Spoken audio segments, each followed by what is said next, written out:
നമസ്കാരം. അഭിനയകലയുടെ പെരുന്തച്ഛനായിരുന്നു സാക്ഷാൽ തിലകൻ. ശബ്ദഗാംഭീര്യം കൊണ്ടും വികാര തരളിതമായ ഭാവ അഭിനയം കൊണ്ടും മലയാളിയുടെ മനസ്സു കീഴടക്കിയ അതുല്യ നടൻ. മറ്റാർക്കും പകരം വയ്ക്കാനാവാത്ത അഭിനയ പ്രതിഭ. തിലകൻ എന്ന നടൻ്റെ പലവിധ വേഷപ്പകർച്ചകൾ പ്രേക്ഷകർ കണ്ടിട്ടുണ്ട്.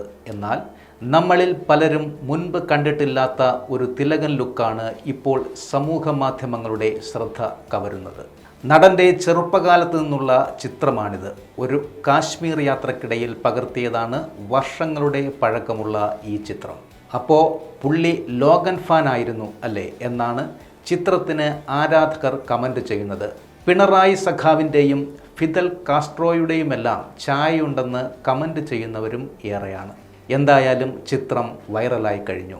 PS കേശവൻ ദേവയാനി ദമ്പതികളുടെ മകനായി 1935 ജൂലൈ 15 പത്തനംതിട്ട ജില്ലയിലെ അയിരൂർ ആയിരുന്നു തിലകൻ്റെ ജനനം.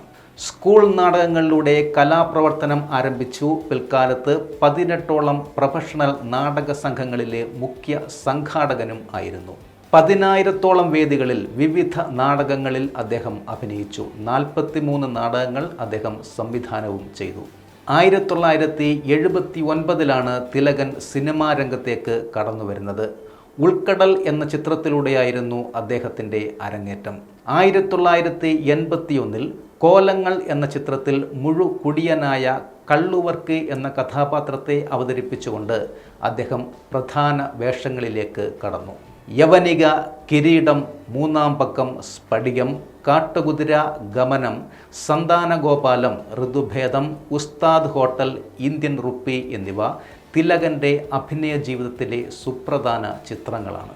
2006 ദേശീയ ചലച്ചിത്ര പുരസ്കാരത്തിൽ പ്രത്യേക ജൂറി പുരസ്കാരം തിലകന് ലഭിച്ചു.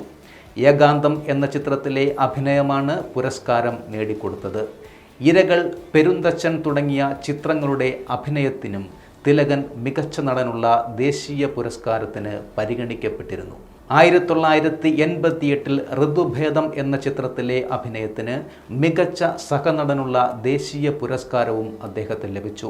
2009 പത്മശ്രീ പുരസ്കാരവും ലഭിച്ചു. 2012 സെപ്റ്റംബർ 24 അദ്ദേഹം ഈ ലോകത്തോട് വിട പറഞ്ഞു.